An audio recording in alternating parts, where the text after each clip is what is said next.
So our first speaker tonight is going to give us an overview of what Huntington's disease is. How do you get diagnosed? What happens in the brain? And she'll go over sort of the clinical features. She studied Huntington's during her PhD at Columbia University, looking at how the brain actually clears this protein that's created. She now serves as the manager of the Research and Missions Program at the Huntington's Disease Society for America. So please welcome to the stage Dr. Leora Fox. Thank you so much, Stephanie, for that introduction. I always like it when I get the doctor in there. I'm just going to move this out of the way and sit down. So, I'm Leora.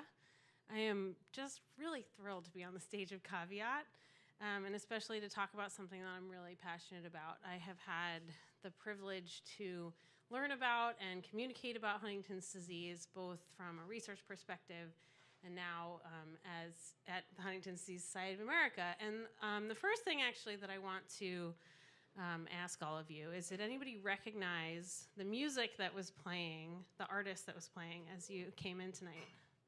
I can't really see you that well, so just yell it out. Woody Guthrie, yeah, that's right. So Woody Guthrie was a folk singer who was active in the 30s through the 50s, and he sang folk songs and wrote children's songs and political songs. But he also had Huntington's disease, and he died of Huntington's disease in 1967 after a 15-year battle. And here he is with his wife, Marjorie Guthrie. And Marjorie started in that same year, in 1967, when he died. She started the organization that would become the Huntington's Disease Society of America. And we're now the largest patient-facing organization that aims to improve the lives of everyone with HD and their families. And Marjorie, for many years, really devoted her life to political and medical advocacy for HD families. There she is with Jimmy Carter. And in her professional life, she was a dancer. She danced with the Martha Graham Dance Company. She had a dance school in New York. She taught dance classes. And she said that it is a long way from the world of dance to the world of healthcare, but in another way, both depend primarily on communication. And I know that this concept of the intersection between science communication and performance is a really important one at Caveat and with Brainy. And so part of the reason that we included dance as part of tonight's event is as a tribute to Marjorie's legacy. Additionally, Huntington's disease was sometimes known as St. Vitus's dance, or Huntington's chorea, it's even sometimes known now as. And chorea is a Greek word meaning dance, and it refers to the typical jerky, sometimes described as dance-like movements that are experienced by people with HD. And finally, there is a lot of evidence recently that different types of dance-based and movement-based interventions can have a really positive impact on patients with Huntington's disease and other neurological disorders. And we are going to hear more about that tonight and also do a little bit of moving ourselves. But my goal really as the first speaker tonight is to introduce you to Huntington's disease. And then I'd like to talk about one particular clinical approach that's really exciting right now, and that's focusing on the genetics of Huntington's disease for the first time. So Huntington's is a progressive hereditary neurodegenerative disorder. It's a brain disease that runs in families and that gets worse and worse over time. And it causes a classic triad of symptoms that affect people's thinking, their behavior, and their movements. So people with Huntington's disease might begin to have difficulty organizing and planning and learning new things. Thoughts can get a little bit slower. They might experience depression, even suicidality, anxiety, sometimes even aggression, paranoias. And almost everyone with Huntington's disease develops a classic movement disorder, which begins with these jerky movements, involuntary movements called chorea, that start in the face and limbs and progress over time. And eventually, this leads to stiffness and a lot of difficulty with day-to-day tasks. So HT is usually diagnosed when the motor symptoms begin, and on average it happens in people's early 40s, but that it can occur anytime from, say, 3 years old up until really the elderly. People with HT who are under 25, it's about 10% of cases have a form called juvenile HD. Same genetic causes, but it looks a little bit different. And in all cases, HD worsens over the course of about 15 to 20 years. So in the early stages of the disease, it can affect people's personality and their relationships and how they act at work and at home and how they manage their finances, et cetera. In the middle stages of the disorder, it can affect people more physically in terms of walking and driving and personal safety, family safety. And in the final stages, people really lose the ability to walk and speak and eat and take care of themselves. This is very different for every single person with Huntington's disease, but this is the sort of classic triad of symptoms. HT is the incidence is about 1 in 10,000 to 1 in 20,000, depending on the population. There are about 30,000 people in the US living with HD and another 200,000 at risk. And I'll talk about that risk, but I also wanted to play for you a little clip from a video that HDSA recently made about a really lovely love story between Carol and Richard. And in this little clip, they're going to talk about how HD is affecting their lives and how they found out about it and what it means for their family. I'm the first person in the family. My father died when he was young, but that was because of an ulcer, not Huntington. I'm patient 0, although that doesn't make any sense to some people. We had no idea that this was a possibility. They were in middle school, and Richard was just moving around and acting a little strangely, and so we were going to get it checked out. I thought it was a tumor. I didn't know what it was. And when they found out it was, they said, oh, it might be this, but don't look it up. Don't look it up. You don't want to know about it. Let me tell you what it's about it. So, of course, the instant I came home, I looked it up, read the Woody Guthrie book, and I saw that sometimes people get very violent, and they had things where they come after you with a knife and all that. And I thought, oh, my gosh, this is not going to happen. This has got to go. It's okay, we'll get through it. And Richard has not been violent at all. In fact, he's really, really a sweetheart. I feel really, really lucky. He apologizes about things that obviously he has no control over. And he tries his best to do everything that he can and just be no trouble to anybody. Every year, I just think, just stop it now. We can just stop it now. We can live with this. We can be okay. And I feel much more hopeful for the boys that they actually will have something for them by the time they are middle-aged. Sorry about that sound video disconnect, but you heard Carol talking about her hope that her boys will have something for them by the time that they are middle-aged and are at risk for developing Huntington's disease. But the reality is that right now there is nothing that can slow or stop the progression of HD. However, there are lots of ways to treat symptoms. There are different medications for the psychiatric symptoms. For example, the same kinds of medications that would be prescribed for depression or anxiety for somebody who didn't have HD can be used for HD. There are also a couple of specifically chorea-focused drugs for movement symptoms. And there are lots of different types of physical therapies that can help people improve their movement and the way they communicate and eat.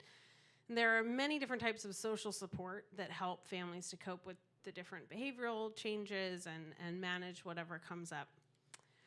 So to talk about the genetics of HD, I want to jump way back in history. And there's a really beautiful history of descriptions of Huntington's disease going way back to medieval times, but in true researcher fashion, I'm going to condense it all into the picture of the guy that we named it after. So this is George Huntington, who was a doctor on Long Island, and his father and grandfather before him were all doctors in the same community and saw generations of families with Huntington's disease. And he described this famous paper in 1872.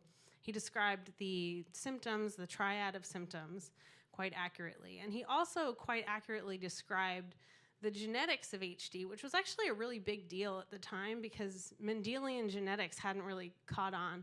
So Gregor Mendel, you might remember as that guy who did all the experiments on pea plants, but it's more likely that you have some kind of trauma over having to fill in Punnett squares when you're in high school. But we know now that Huntington's disease is a dominantly inherited disorder. If one parent is affected, then there's a 50-50 chance of passing it down to a child. And HD is caused by a single gene. And to talk about the discovery of that gene, I'm going to jump to the 1970s when a team of researchers led by Nancy Wexler began visiting a very remote and poverty-stricken region of Venezuela called Lake Maracaibo. And over the course of many years, they went and visited Lake Maracaibo, and they had identified a huge family there, information about 10 generations of people who had Huntington's disease. And they began visiting and getting neurological exams and more information about this family tree and collecting samples that eventually led them to identify the gene that causes Huntington's disease. So I will just remind you quickly that our genetic code is contained within our chromosomes, and it's made up of nucleotides in our DNA, and we represent the letters A, G, C, and T represent these nucleotides. So the Huntington gene, everybody's got this gene, and within the gene, there is this repeated sequence of the letters C, A, G. And normally people have around 10 to 26 repeats of this CAG repetition, but we know that more than 40 of them leads to Huntington's disease. Now, between 27 and 39, there's some variability in how it's inherited and whether it causes symptoms, but what we know is that more than 40 of these CAG repeats always leads to someone developing Huntington's disease within their lifetime. And there's a inverse relationship between the number of CAGs and the onset of symptoms, such that the more CAG repeats a person has, the earlier the disease tends to onset in terms of the motor symptoms. There's a lot of variability there, but in general, people who have more than 60 repeats tend to develop the juvenile form, and in general, the more repeats, the earlier. So what does that actually mean? So to talk about what happens when you have these CAG repeats, I want to go to the central dogma of cell biology, which is the basic idea that DNA makes RNA, makes protein. And every set of 3 letters in the DNA ends up turning into an amino acid in a protein. So DNA, RNA, protein. And just to hammer that home, I like to use an analogy of the DNA being like a cookbook for everything you need in your cells, every RNA like a recipe, and then the protein is whatever you're cooking. So here we've got our cookbook. We want to make some cupcakes. So maybe we print out the recipe and get it all messy in the kitchen, and then we're going to bake the cupcakes. But maybe this cookbook has just this tiny little typo that tells us to add a tablespoon of baking soda instead of a teaspoon. And so that's what we're going to do with our recipe. And then we're going to get these really weird cupcakes that are cupcakes, but they're not really cupcakes that anybody wants to eat. So within the Huntington gene, there's this mutation, this CAG repeat sequence that gets translated into the RNA.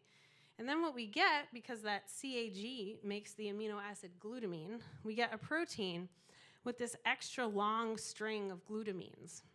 And that protein is just kind of too long. It doesn't fold very well. A cell can't handle it properly. It's not very good at its job. And it also tends to accumulate in cells. So here we're looking at a slice of a mouse brain. I couldn't resist using one from my own thesis. But the expanded Huntington protein is basically forming these clumps in cells. So all those brown things are nuclei that are full of expanded Huntington. And at the same time as this protein is accumulating, there are also cells being lost in the brain. And in particular, cells that are really vulnerable are cells in the striatum. The striatum is very important for movement and mood. And you can see along those sort of weirdly shaped holes in the middle, let me see if I've got a, yeah, so this is the striatum, this darker pink part here, and these are the ventricles where the cerebrospinal fluid flows through. This is a human brain. And in Huntington's disease, it's those striatal cells that start to die off. And you can see those ventricles look really big, and that's because a lot of those cells have been lost. And in particular, the cells that are most vulnerable are the ones that are in charge of suppressing movements, which is a really sort of simplistic way to talk about why people begin to experience all these extra movements and changes in mood as well. So we have these two things that are happening, these two major pathological observations. One, that this Huntington protein is gumming up the works, and the second, that certain cells are being lost.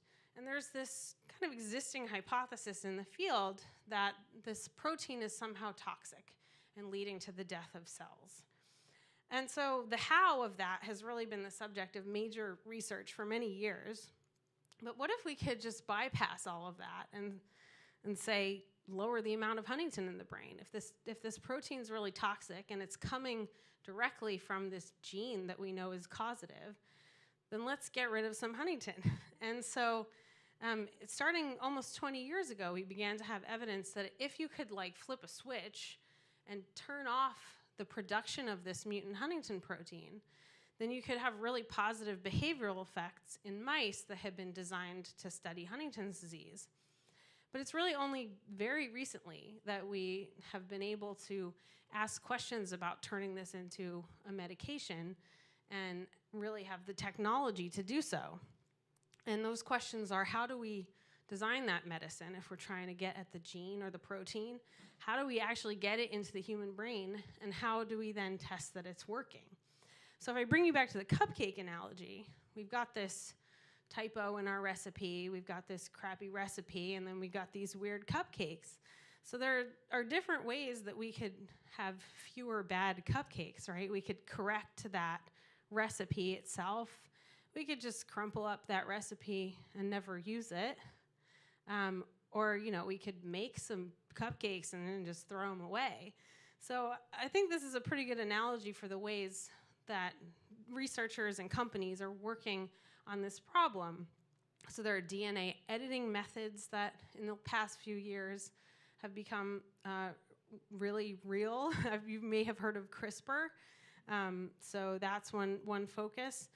There are methods to remove or block the RNA so it can't make protein anymore. And then there are people working on how to clean up that protein.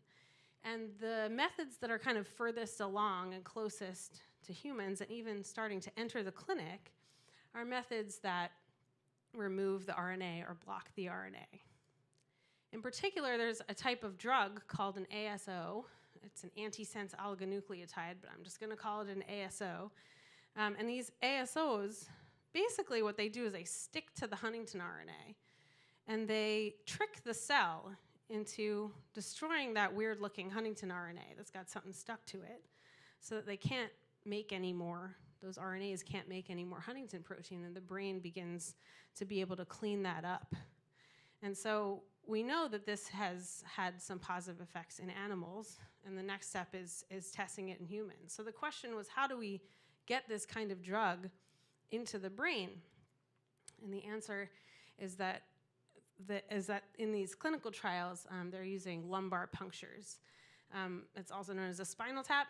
Sounds kind of scary, but it's becoming increasingly it's becoming used for chemotherapy. It's been used for a very long time for epidural delivery of drugs for labor and delivery, which has definitely been on my mind recently.